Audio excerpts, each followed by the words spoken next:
లూకా సువార్త 4వ అధ్యాయం 27వ వచనాన్ని చదువుకుందామండి. లూకా సువార్త 4వ అధ్యాయం 27వ వచనం. మరియు ప్రవక్త అయిన ఎలీషా కాలమందు ఇశ్రాయేలులో అనేక కుష్ఠరోగులుండినను సిరియా దేశస్థుడైన నయమాను తప్ప మరి ఎవడునూ శుద్ధి నొందలేదని నేను మీతో నిశ్చయముగా చెప్పుచున్నాను.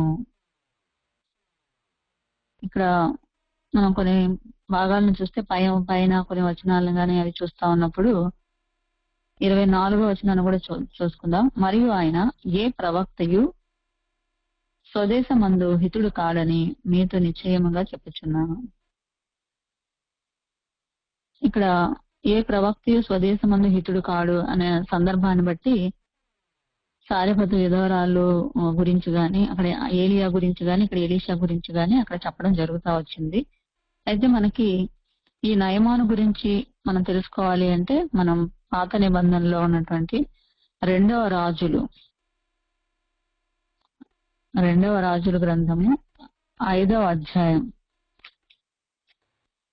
రాజులు రెండవ గ్రంథము 5వ అధ్యాయాన్ని ధ్యానించుకుందామండి.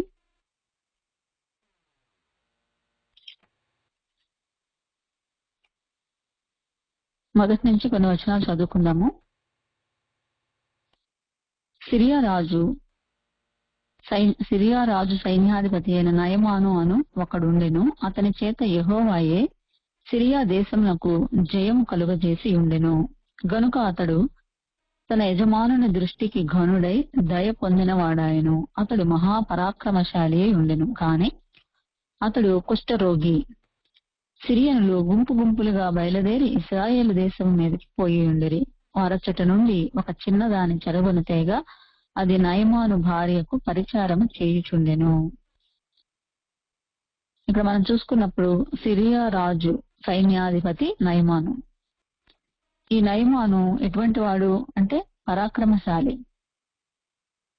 కానీ ఇక్కడ మనకి లేఖన భాగం ఏం చెప్తుందంటే అతని చేత యెహోవాయే సిరియా దేశమునకు జయము కలుగజేసి ఉండెను అని చెప్పబడతా వచ్చింది. అంటే నయమానికి యెహోవాయే జయం కలిగజేసినట్లుగా మనం చూస్తా ఉన్నాం. అంటే అతని ఎడల దేవుని యొక్క ఉద్దేశం అనేది ఒకటి మనం చూస్తా ఉన్నాం అన్నమాట. ఇంకా అతను అందువల్ల అతడు తన యజమానుని దృష్టికి ఘనుడై దయ పొందిన వాడాయన. అంటే ఇంత మంచి రాజు దృష్టిలో మంచి దయ పొందిన వాడుగా, ఘనుడుగా ఈ నయమాను ఉన్నాడు. ఇతను ఎవరు అంటే సైన్యాధిపతి. కానీ ఇతని జీవితంలో అంత ఘనత కలిగినటువంటి వాడు అయినప్పటికీ కూడా, రాజు దృష్టికి అంత దయ పొందిన వాడు అయినప్పటికీ కూడా, పరాక్రమశాలి అయినప్పటికీ కూడా అతని జీవితంలో చిన్న విషాదం మనం చూస్తా ఉన్నాం. చిన్న బాధ, ఆ శరీరంలో తనని వేధిస్తున్నటువంటి ఆ బాధ. ఎందుకంటే అతనిని బాధపరిచేది ఏంటి అంటే కుష్ఠరోగం. ఎన్నున్నా తన జీవితంలో ఒకటి మాత్రం తనని వేధిస్తూ తనని బాధిస్తూ ఉంది. ఏంటిది అంటే కుష్ఠరోగం. మరి ఆ కుష్ఠరోగం చేత అతనికి ఎంత ఉన్నా కూడా అతనిలో సంతోషం అనేది లేదు. అటువంటి జీవితాన్ని జీవిస్తున్న తరుణంలో సిరియన్లు ఏం చేశారంటే గుంపులుగా బయలుదేరి ఇశ్రాయేలులో ఉన్నటువంటి ఒక చిన్న దాన్ని తీసుకురావడం జరిగింది. మనకి ఇక్కడ పేరైతే మెన్షన్ చేయబడలేదు, కానీ చిన్నది అని మాత్రం చెప్పబడింది. కానీ చిన్నది అని చెప్పబడినంత మాత్రాన మనం చిన్నదిగానే మనం చూస్తామా అంటే ఆ చిన్న అమ్మాయి దగ్గర ఎన్నో విషయాలు మనం నేర్చుకోవడానికి ఉన్నాయి. ఆ చిన్న అమ్మాయి చిన్నదిగా లేదు, కానీ ఆమె మరి తన దేశం గురించి, తన దేశంలో ఉన్నటువంటి వాళ్ళ ఆ ప్రవక్త గురించి గాని తను చెప్పడం, దేవుని యొక్క గొప్పతనం, దేవుని ప్రవక్త గురించి, దేవుని యొక్క ఔన్నత్యం గురించి, దేవుని యొక్క శక్తి గురించి మరి అక్కడ చెప్పడం అనేదాన్ని మనం చూస్తా ఉన్నాం అన్నమాట. నిజంగా చిన్నది అని చెప్పబడిందంటే సుమారుగా అయితే ఒక 10-12 సంవత్సరాలు ఉండొచ్చేమో. మరి అంత చిన్న వయసులో కూడా ఆమె చాలా కొన్ని విషయాలు ఆమె తెలుసుకుంటా ఉంది. ఇశ్రాయేలు దేశంలో ఉన్నప్పుడు ఆమె ఏదో జీవించడం కాదు గాని ఒక ప్రవక్త ఉన్నాడు అని, అతను కుష్ఠరోగాన్ని కూడా బాగు చేయగలడని, ఇటువంటి విషయాలన్నీ కూడా ఆమె వాటిని గ్రహించగలిగింది అంటే ఆమె చాలా జాగ్రత్తగా అన్నిటిని పరిశీలించేటువంటి వ్యక్తి. ఇక్కడ మనం చూసుకుంటే ఈమె ఆమె వాళ్ళు తీసుకొని వచ్చినప్పటికీ కూడా ఆమె ధైర్యాన్ని కోల్పోకుండా ఆ చిన్నది మరి ఆ వయసులో తల్లిదండ్రులకు దూరంగా వచ్చినప్పటికీ ఆమె బాధపడినట్లుగా మనకి ఇక్కడ కనబడట్లా. ఆ చిన్నదాన్ని మనం కనుక గమనించినట్లయితే ఆ అమ్మాయి జీవితంలో అయ్యో నా తల్లిదండ్రులకు నేను దూరంగా ఉన్నానే, నా దేశానికి దూరంగా ఉన్నాను, నా దేవునికి దూరంగా ఉన్నాను. మరి సిరియా దేశంలో యెహోవాని పూజించే వాళ్ళు ఎవరు ఉండరు. తన ఏ ఇంటికి తేబడిందో అక్కడ మరి విగ్రహారాధన, భయంకరమైనటువంటి బయలుదేవతల్ని ఆరాధించేటువంటి ప్రదేశం అది. అటువంటి దేశంలోకి ఆమె తీసుకొని రాబడినప్పుడు ఆమె ఎలా ఉంది అంటే తన దేవుడిని మాత్రం ఎక్కడ కూడా మర్చిపోయినట్లుగా మనం చూడట్లా. ఆమె తన యజమానురాలికి చెప్తుంది, నా ఏలినవాని యొక్క ఆ రోగాన్ని, అసలు ఆ ఏలినవాని రోగం అంటే తన యజమానుడి రోగాన్ని ఆమె గుర్తుపట్టగలిగింది అంటే అది కుష్ఠరోగము, అది దాన్ని బాగు చేసేటువంటి వాళ్ళు మా దేశంలో ఉన్నారు అని చెప్పగలిగేటువంటి జ్ఞానం కలిగినటువంటి బిడ్డ. చిన్నది అయినప్పటికీ కూడా ఆమె కొన్ని విషయాల మీద ఆమె అవగాహన కలిగినట్లుగా మనం చూస్తా ఉన్నాం. ఆ నయమానికి కుష్టు రావటము, యెహోవాయే ఆయనకి జయం కలుగజేయటము, ఈ చిన్నదాన్ని ఇక్కడ తీసుకురావటము, ఈ చిన్నదాని ద్వారా నయమానికి ఉన్నటువంటి రోగాన్ని ఎలా అది తగ్గించాలి, ఎలా అది పోగొట్టాలి అనేటువంటి విషయాన్ని మనం చూసుకుంటా ఉంటే ఈ చిన్న అమ్మాయి చేసినటువంటి విషయాన్ని మనం చూస్తా ఉన్నాం. తన యజమానురాలికి ఈ విషయాన్ని చెప్పితే ఆ యజమానురాలు ఏం చేసింది అంటే నయమానికి చెప్పింది. ఒక చిన్న అమ్మాయి మాట అంటే అంత పరాక్రమశాలి, ఒక సైన్యాధిపతి, ఆయన చేతి కింద అన్ని వేల మంది, లక్షల మంది తన చేతి క్రింద ఉన్నప్పటికీ, అంత గొప్పవాడు అయినప్పటికీ కూడా ఈ చిన్న అమ్మాయి మాట వినడం అంటే అది మామూలు విషయం కాదు. ఈ చిన్నది అనే దాన్ని మనం చూసుకుంటే ఆమె చేసినటువంటి పని చిన్నది అయినప్పటికీ కూడా ఆమె పని మాత్రం చాలా గొప్పది. మనం సామెతల్లో నీతిమంతులు తన పొరుగువానికి దారి చూపిస్తారు అని చెప్పబడుతుంది. సామెతలు 12వ అధ్యాయము 26వ వచనం. సామెతలు 12:26. నీతిమంతుడు తన పొరుగువానికి దారి చూపును.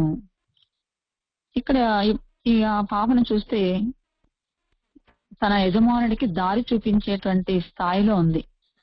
అంటే తనకి ఆ కుష్ఠరోగాన్ని చూసి ప్రతిరోజు ఆ ఇంట్లో ఎలా ఉంటది, ఒక వ్యాధిగ్రస్తులు ఇంట్లో ఉంటే ఆ కుటుంబంలో మన ఇంట్లో చూసుకుంటాము, ఒక క్యాన్సర్ పేషెంట్ గానీ, లేకపోతే ఒక డయాలసిస్ కిడ్నీ పేషెంట్ గానీ, ఇలాంటి వాళ్ళు ఇలా ఉన్నప్పుడు మన ఇంట్లో మనకి కొంచెం దుఃఖం అనేది ఉంటది.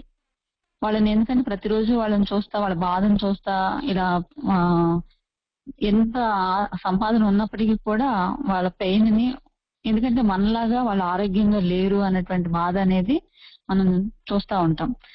అటువంటి స్థితిలో ఉన్నటువంటి నయమాన్ని ఈ అమ్మాయి ప్రభావం మనం చూస్తే కనుక తన యజమానురాలు ఆమె మాట వింటము, ఆమె నయమానికి చెప్పడము అనేది చాలా గొప్ప విషయం. నయమాను కూడా అంత చిన్నమ్మాయి మాట వినాల్సిన అవసరం ఏంటి? అసలు మనం ఎవరో, మనం అక్కడ ఎక్కడి నుంచో తెచ్చుకున్న అమ్మాయిని వాళ్ళ మాట మనం ఏంటి? ఎందుకంటే అంత ఉన్నత స్థాయిలో ఉన్నటువంటి వ్యక్తికి గర్వము అవన్నీ ఉంటాయి. మాక్సిమం అంత వాళ్ళ ఇంట్లో పనిచేసే అమ్మాయి మాట పరిచారం చేస్తా ఉంది, ఆ అమ్మాయి మాట మనం వినేదేంటి అన్న స్థాయిలో ఉంటది. కానీ ఈ అమ్మాయి యొక్క ప్రభావం ఎలా ఉంది అంటే తనని ఆ దేశానికి వెళ్ళగలిగేటట్లుగా చేసింది. ఆమె మాటని తిరస్కరించలేకపోయాడు. ఆమె మాటకి విలువనిచ్చి ఆమె సరే ఆమె మాట అంటే ఈ అమ్మాయికి అంత తెలుసా, ఈ ఈ చిన్నదానికి అన్ని విషయాలు తెలుసా అని చాలా తేలిగ్గా తీసుకోవాల. మనమైతే ఆ ఏంది వాళ్ళు చెప్పేది, ఆ అమ్మాయికి అంత తెలుసా ఏంటి అది అని అనుకుంటాం కొన్ని సందర్భాల్లో. కానీ నయమానికి ఆ మనసు అనేది రాలా. అటువంటి మంచి మనస్సుని దేవుడు నయమానికి ఇచ్చాడు. అట్లాగే ఆ చిన్న అమ్మాయి కూడా ధైర్యంగా మరి తన దేశం గురించి, తన యొక్క ఆ షోమ్రోను పట్టణంలో ఉన్నటువంటి ఒక ప్రవక్త గురించి అది కూడా చదువుకుందాము. 5వ అధ్యాయంలో 3వ వచనం నుంచి చదువుకుందాం. అది షోమ్రోనులోనున్న ప్రవక్త దగ్గర నా ఏలినవాడు ఉండవలెనని నేనెంతో కోరుచున్నాను. అతడు నా ఏలినవానికి కలిగిన కుష్ఠరోగమును బాగు చేయునని తన యజమానురాలితో అనెను. నయమాను రాజునొద్దకు పోయి ఇశ్రాయేలు దేశపు చిన్నది చెప్పిన మాటలను అతనికి తెలియజేయక, సిరియా రాజు నేను ఇశ్రాయేలు రాజునకు దూత చేత పత్రిక పంపించెదనని ఆజ్ఞ ఇచ్చెను. ఇక్కడ ఆయన ఆజ్ఞ ఇవ్వడము, ఇక్కడ తర్వాత వెళ్ళడము మనం చూస్తా ఉంటాం. ఇక్కడ మనం చూస్తే కనుక ఇశ్రాయేలు షోమ్రోనులోనున్న ప్రవక్త దగ్గర నా ఏలిన వాడు ఉండవలెనని నేనెంతో కోరుచున్నాను. ఇక్కడ ప్రవక్త దగ్గర ఉండాలి అంటే ఇక్కడ ఏం చెప్పిందని, ఖచ్చితంగా నా ఏలిన వానికి కలిగిన కుష్ఠరోగమును బాగు చేయును అంటే ఒకసారి వెళ్ళండి, ట్రై చేయండి అని అట్లా ఏం చెప్పలా. ఈమెం చెప్పి, ఈ పాప ఏం చెప్పింది చిన్నది అంటే ఖచ్చితంగా చెప్పింది. అక్కడ కుష్ఠరోగము బాగు చేయును, ఆయన ఆ ప్రవక్త కుష్ఠరోగమును బాగు చేయును అని ఖచ్చితంగా ఆమె చెప్పింది. అంటే ఆమెకి ఎంత కాన్ఫిడెన్స్ అంటే ఎలీషా బాగు చేయగలడు అంటే, ఎలీషా ఎవరు అంటే ప్రవక్త, దేవుని యొక్క మాట తీసుకొచ్చేటువంటి వ్యక్తి. అంటే అతని మాట అంటే దేవుని మాట వినడమే అన్నమాట. అటువంటి దేవుని యొక్క శక్తి ఆ చిన్నది కూడా గుర్తించింది. అది గుర్తించి ఈమెకి చెప్పడం అంటే అది చాలా మంచి విషయము, చాలా ధైర్యంతో కూడినటువంటి విషయము. ఎందుకంటే అంత పెద్దవాళ్ళకి ఇటువంటి విషయాలు చెప్పాలి అంటే చాలా భయపడతాం కూడా. ఏమో మన మాట తీసుకుంటారో లేదో, ఎందుకు వచ్చింది, మళ్ళీ మనల్ని ఏం చేస్తారో, ఇట్లాంటివన్నీ కూడా కొన్ని భయాలు అనేవి మనకుండి, మనకి నిజాలు తెలిసినా, మనకి మంచి విషయాలు తెలిసినా కూడా మనం ఏం చేస్తామంటే, ఎందుకంటే అది మన దేశం కాదు, అక్కడ మన వాళ్ళు ఎవరు లేరు, అటువంటి ప్రదేశంలో అక్కడ మన దేశం గురించి, గొప్పతనం గురించి ఇక్కడ చెప్పాలి అంటే అంత ధైర్యం సరిపోవాలి. ఆ చిన్న బిడ్డకి అంత ధైర్యము ఉంది అంటే ఆమె దేవుని ఎడల దేవుని గురించినటువంటి శక్తిని ఆమె ఎంత తెలుసుకుంది అంటే మనం ఈ లేఖన భాగాల నుంచి మనం చూసుకుంటా ఉన్నాం. మరి తన యొక్క యజమానుడికి ఆ విషయాన్ని చెప్పగలిగే స్థాయిలో అంత ధైర్యంతో, అంత విశ్వాసంతో ఉంది అంటే అది మరి తన తల్లిదండ్రులు నేర్పించినటువంటిది అయి ఉండొచ్చు. తన చిన్ననాటి నుంచి, బాల్య దినముల నుంచి కూడా ఆమె అంత మంచి భక్తి జీవితాన్ని కలిగినటువంటి బిడ్డగా మనం చూస్తా ఉన్నాం. అట్లాగే మన యొక్క జీవితంలో కూడా మనము ఏ రీతిగా ఇతరుల ఎడల మనం అటువంటి ప్రభావాన్ని మనం చూపించగలుగుతున్నామా, మన మాటల ద్వారా మనం ఏ విధంగా ప్రభావం చూపించగలుగుతున్నాం అంటే మన మాటని వాళ్ళు యాక్సెప్ట్ చేయగలుగుతున్నారా అంటే మనం అందుకని నీతిమంతుడు తన పొరుగువానికి దారి చూపించే స్థాయిలో ఉంటాడు. కాబట్టి మన యొక్క బిహేవియర్ గాని, మన యొక్క మాట గాని మనం ఎలా ఉంటున్నాం, మన మాటలో ఎలా ఉండాలి అంటే అది జీవం కలిగినటువంటిదిగా ఉండాలి. కాబట్టి మనం అటువంటి మాటలు మాట్లాడుతూ ఉన్నప్పుడు దానిలో ఏముంటది అంటే జీవం ఉంటది, అంటే అది బ్రతికించేటువంటి మాటలుగా ఉంటాయి. కాబట్టి మనం ఎటువంటి మాటలు మాట్లాడుతున్నామో, మన మాటలు ఎలా ఉండాలి అంటే ఎదుటి వారిని స్వస్థపరిచే, అంటే తనలో మరి మంచిని పెంపొందించే విధంగా, తనలో ఉన్నటువంటి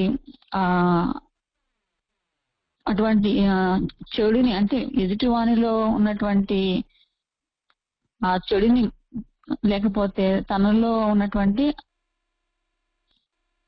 ఏదైతే అంటే ఈ యొక్క బిడ్డలో మనం చూసుకుంటా ఉంటే అటువంటి ప్రభావాన్ని చూపించేదిగా మనం చూస్తా ఉన్నాం అన్నమాట. అట్లాగే మన మాటలు కూడా అలాగే ఉండాలి.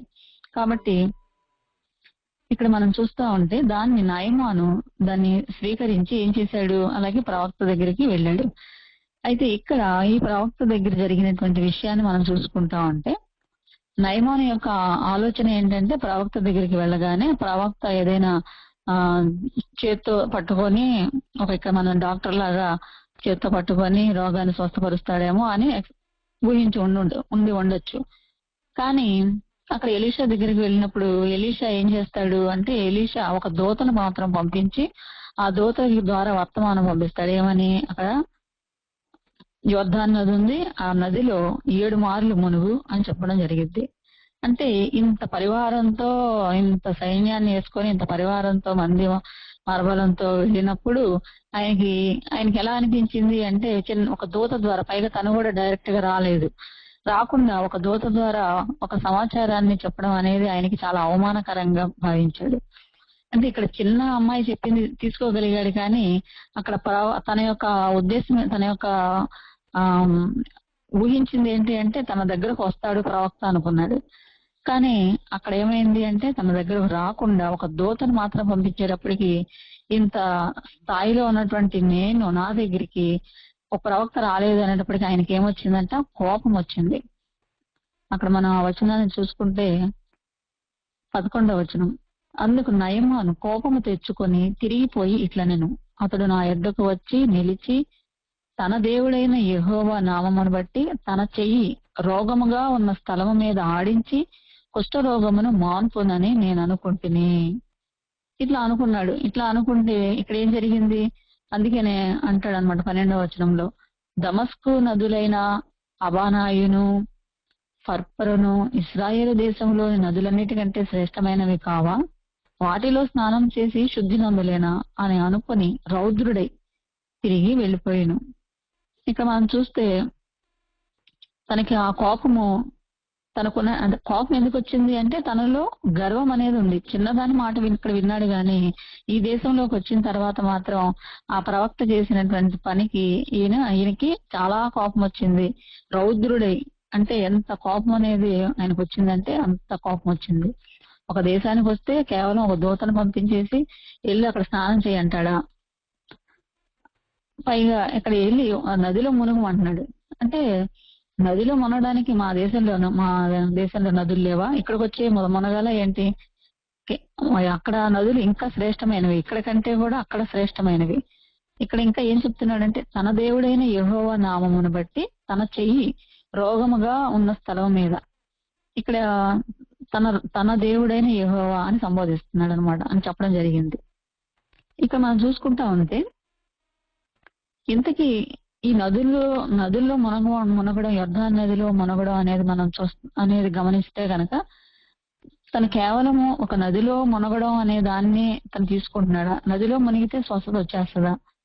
మరి యోర్దాను నదిలో అక్కడ ఇశ్రాయేలీలు ఎంతమందో ఉంటా ఉంటారు, యోర్దాను నదిలో మునిగే వాళ్ళు ఉంటా ఉంటారు, కానీ వాళ్ళందరికీ లేనటువంటి స్వస్థత ఈయనకి ఎలా వస్తుంది స్వస్థత? ఇశ్రాయేల్ దేశంలో కుష్ఠరోగులు ఎవరు లేరా? కుష్ఠరోగులు ఉన్నా సరే ఈయనకి స్వస్థత ఎందుకు వచ్చింది, ఎలా వచ్చిందా అనేది మనం చూసుకుంటా ఉంటే అతను రౌద్రుడే వెళ్ళిపోతా ఉంటే, కానీ అందుకనే మనకి సామెతల్లో కూడా మృదువైన మాట కోపాన్ని చల్లార్చిద్దని చెప్పి తన దాసుల్లో ఒకడు మాత్రం ఒక మాట చెప్తా ఉంటాడు.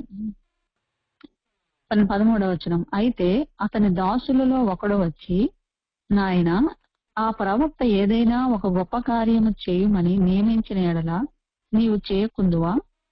అయితే స్నానం చేసి శుద్ధుడవు కమ్మన మాట దానికంటే మేలు కాదా అని చెప్పినప్పుడు అతడు పోయి దైవజనుడు చెప్పినట్లు యోర్దాను నదిలో 7 మార్లు మునగగా అతని దేహము పసిపిల్ల దేహము వలెనై అతడు శుద్ధుడాయను.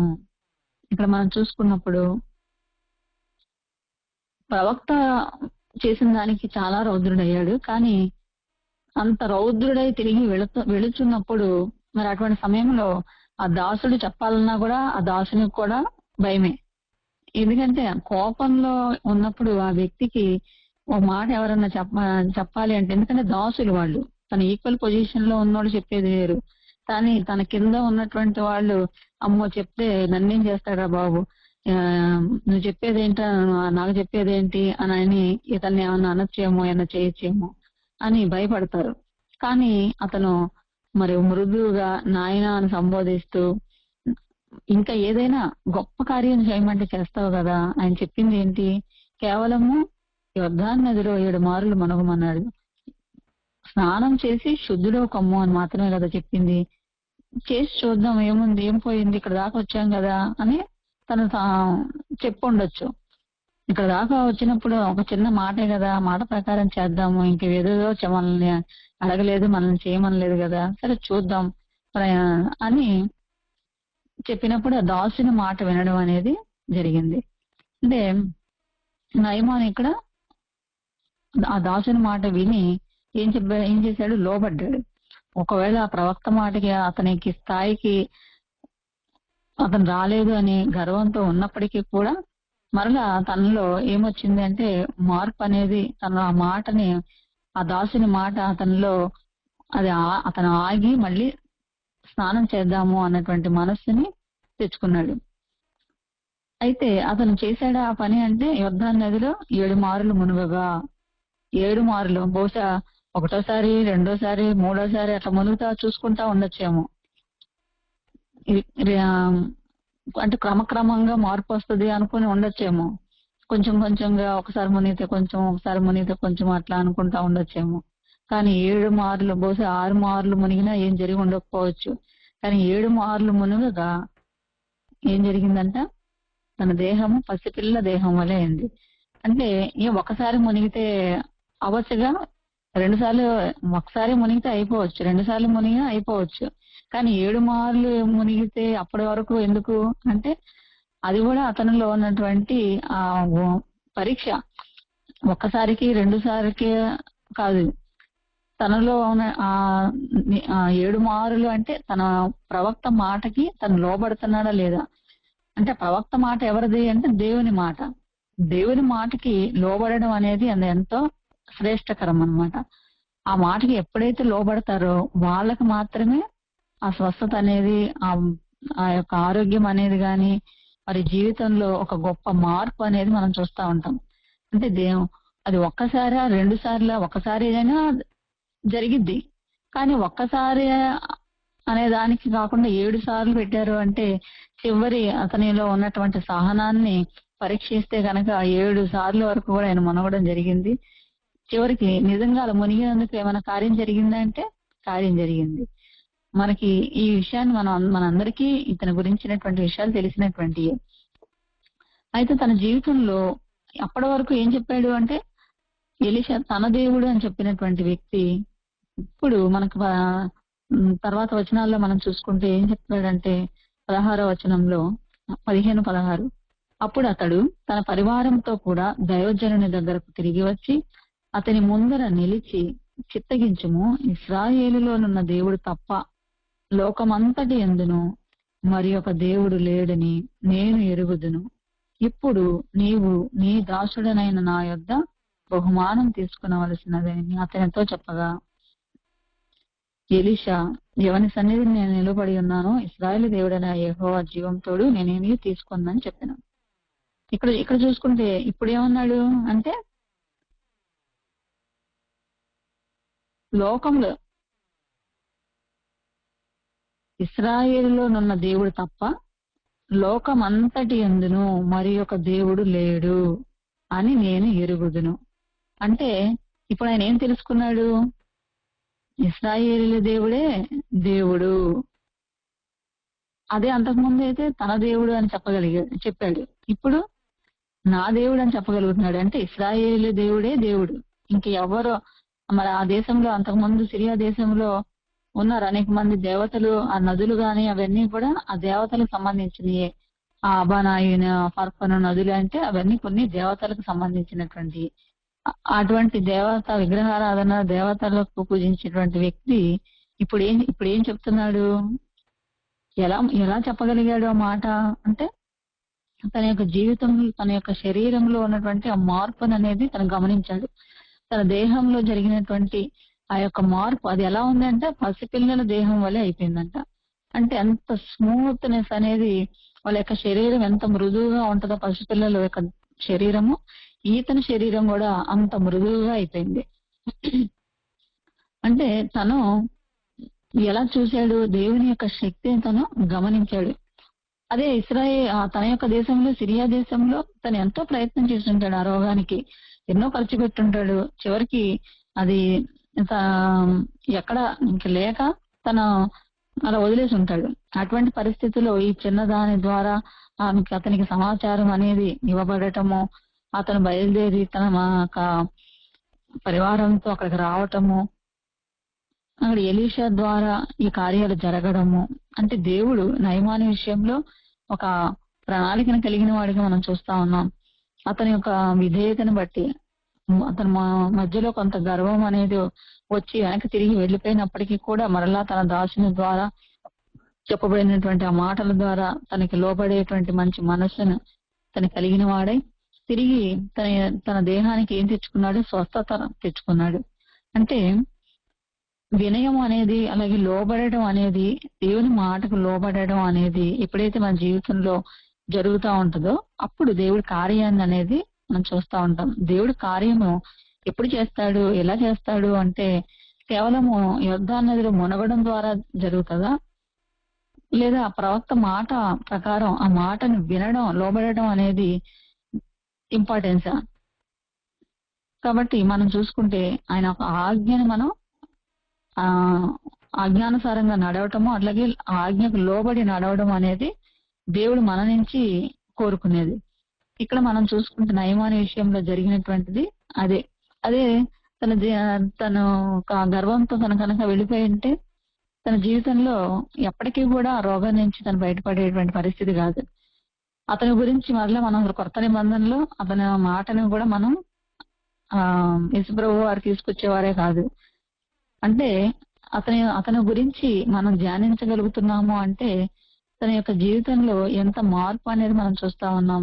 లోబడటంలో ఉన్నటువంటి మార్పుని, ఆ శక్తిని మనం చూస్తా ఉంటే మన జీవితంలో కూడా ఎప్పుడైనా ఏ కార్యం జరగాలి అంటే కనుక మనం ఎంతగా విధేయత చూపితే మా దేవుడు అంతగా కార్యాలు మన ఎడలో మనం జరిగిస్తా ఉంటాడు. అందుకే తమ దేవుడిని ఎరుగువారు ఏం చేస్తారంట? బలము కలిగి గొప్ప కార్యాలు చేస్తా ఉంటారు. అంటే దేవుడి యొక్క శక్తిని మనం ఎప్పుడైతే ఎరుగుతా ఉంటామో, దేవుని యొక్క శక్తిని మనం ఎప్పుడైతే తెలుసుకుంటా ఉంటామో, ఆ దేవుని శక్తి మనం తెలుసుకోవాలి అంటే మనకేముండాలి అంటే వినయము, విధేయత అనేది ఉండాలి. లోబడేటువంటి తత్వం అనేది మనకు ఎప్పుడైతే ఉంటుందో దాన్ని బట్టి మన జీవితాల్లో కార్యాలు అనేవి జరుగుతూ ఉంటాయి. ఈ నయమాను జీవితంలో కూడా అదే జరిగింది.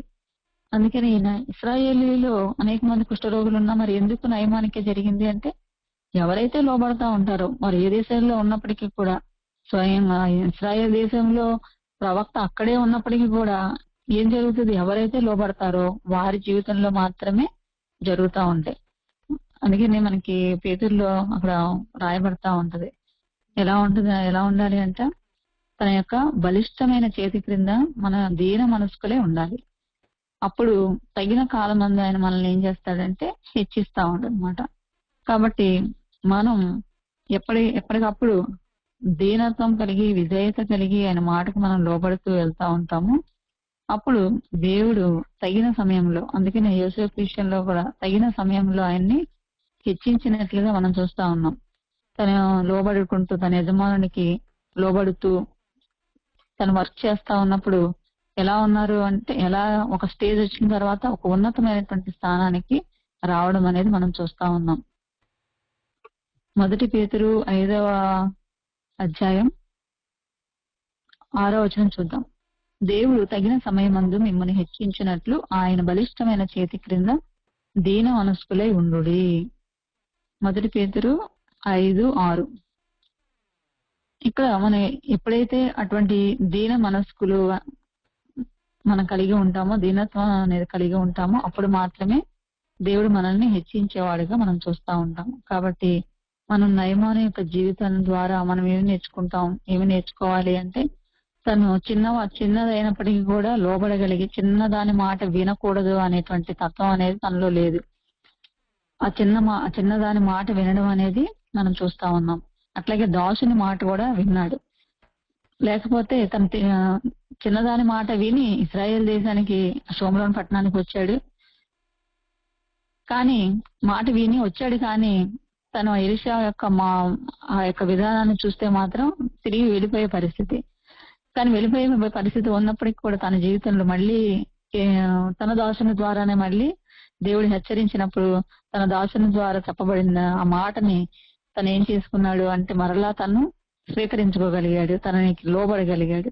ఎప్పుడైతే లోబడ్డాడో తన జీవితంలో ఏం జరిగింది? గొప్ప కార్యం జరిగి ఇప్పుడు తన జీవితంలో అసలు ఇప్పుడు తనలో ఉన్నటువంటి ఎటువంటి ఆనందం ఉంటది అంటే అంతకు ముందు ఎంత బాధపడి ఉంటాడు ఆ కుష్ఠరోగంతో.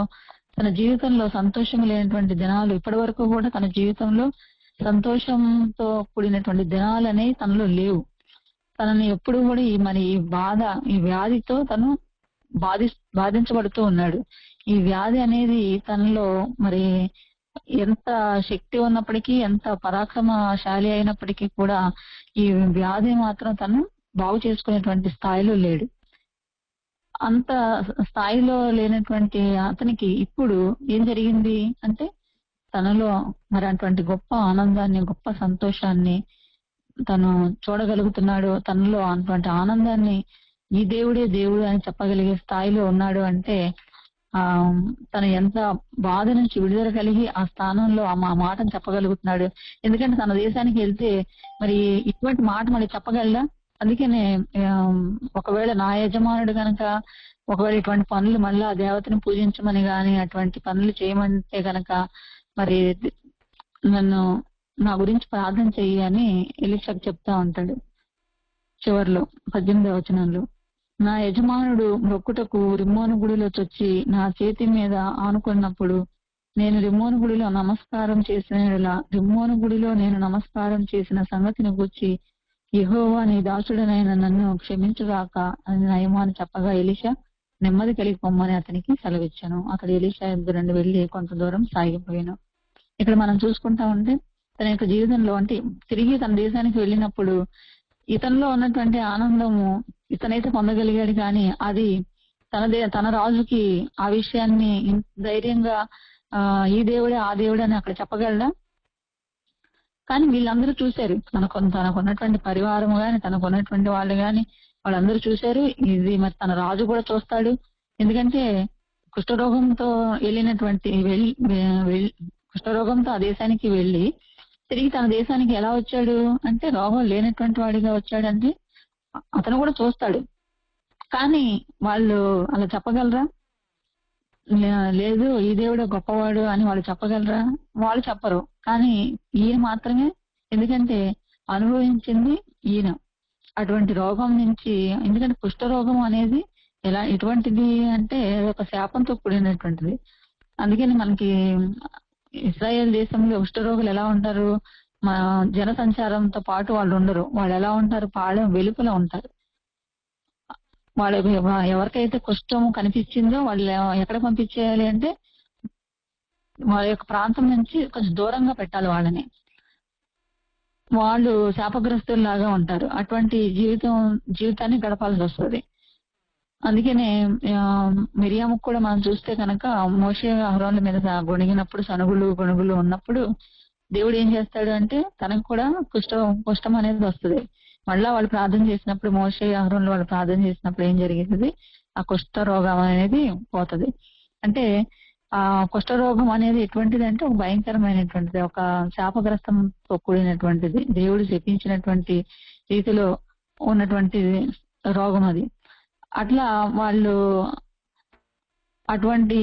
అందుకనే ఎలీషా ఏం చేశాడంటే వాళ్ళ దగ్గరికి వచ్చి స్వస్థత చేయడాలు, అది కుష్ఠరోగం అని తెలిసినప్పుడు వాళ్ళని ఎలా ముట్టుకుంటారు? ముట్టుకోరు.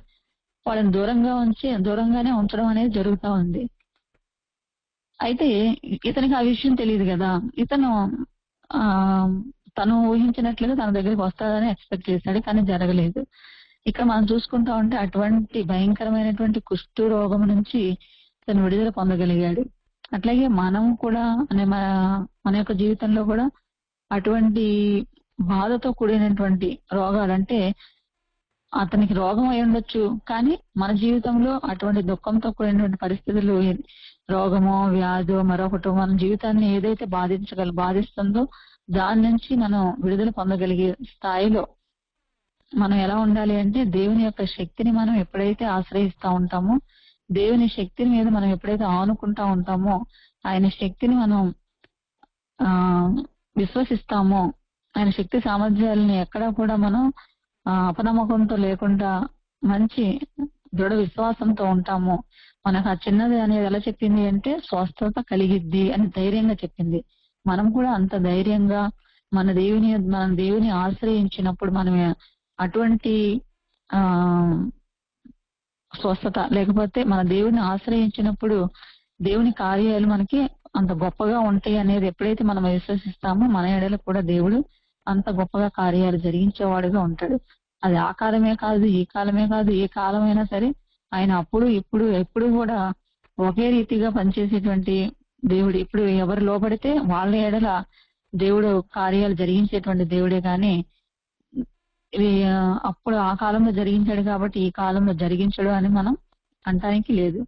ఎవరైతే విశ్వసిస్తారో, ఎవరైతే ఆయన్ని ఆనుకుంటారో వారిని ఆయన పూర్ణ శాంతి గలవానిగా చేసేవాడిగా ఉన్నాడు. అందుకని యెషయా 26లో చెప్పబడుతుంది, ఎవని మనస్సు ఆయన మీద ఆనుకునునో వానిని పూర్ణ శాంతి గలవానిగా చేస్తాడు. యెషయా 26:3 చదువుకుందాము. యెషయా 26:3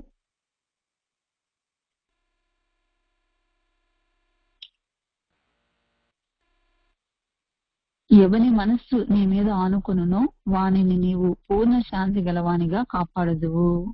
ఎలయనగా అతడు నీ యందు విశ్వాసం ఉంచి ఉన్నాడు.